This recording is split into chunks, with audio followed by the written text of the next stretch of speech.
So guys, look at this one. Ang lalaki ng fresh na dangkits. So ang per kilo is only 25 daw. Napakaganda nito guys na sabawan. Matamis-tamis pang sabaw nito. Saka napakaganda na gawing ding barbecue. So,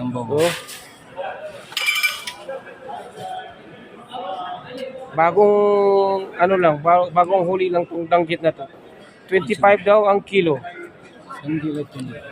So, uulitin ko sa inyo, matamis-tamis pa to ang sabaw nito.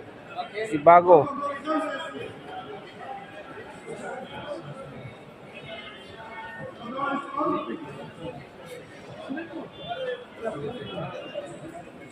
These two are 1 kilo.